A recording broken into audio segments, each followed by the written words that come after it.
You are watching Pack News World. Staying with our top story, now let us take a closer look at the Sikh activist Hardeep Singh Nijjar, a 45-year-old Nijjar who left India for Canada in 1997, and became a prominent Sikh leader in the province of British Columbia. He publicly campaigned for Khalistan, the creation of an independent Sikh homeland in the Punjab region of India. India described Nijjar as a terrorist who had militant separatist group accusations, which he denied. Just this year, Nijjar was working on an unofficial worldwide vote by Sikhs on whether they support separating from India. Canadian media reported he had received threats in the past because of his activism. In June this year, Hardeep Singh Nijjar was shot dead outside a Sikh temple in Surrey, British Columbia. At the G20, in New Delhi last week, you didn't need to be all that proficient to recognize that the relationship between the Indian and Canadian Prime Ministers is not very warm.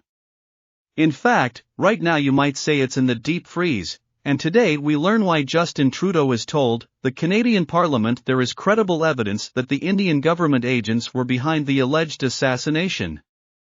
He said last week at the G20 that he brought them personally and directly to Prime Minister Modi in no uncertain terms. Any involvement of a foreign government in the killing of a Canadian citizen on Canadian soil is an unacceptable violation of our sovereignty.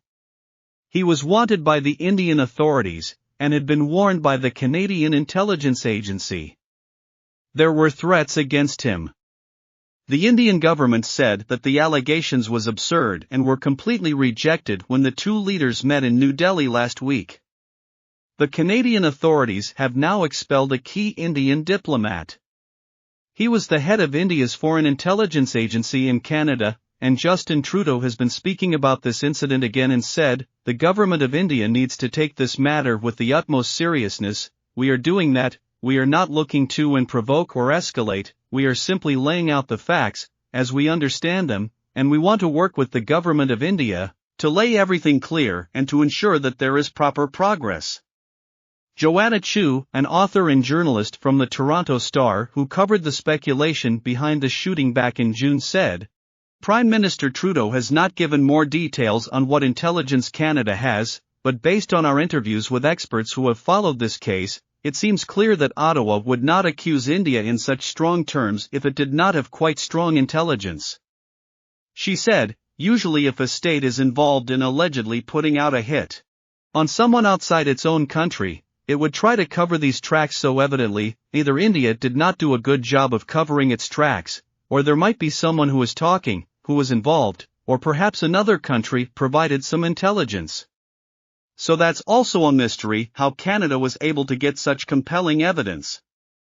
She said this is a very unprecedented case, like we weren't able to find another case in the past, where someone was killed in Canada and that was suspected to have an international ally involved like India.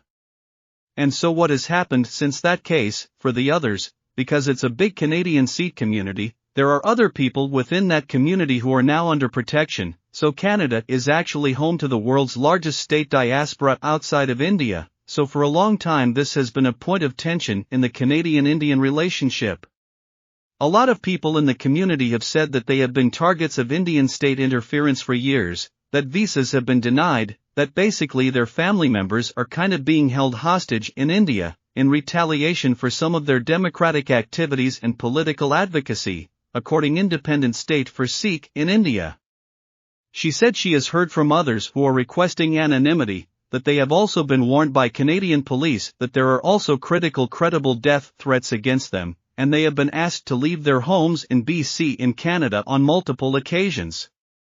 So they would like to emphasize that this might not be an isolated case of one man that has been in the crosshairs, but that multiple people in Canada and also internationally might be at risk if this continues.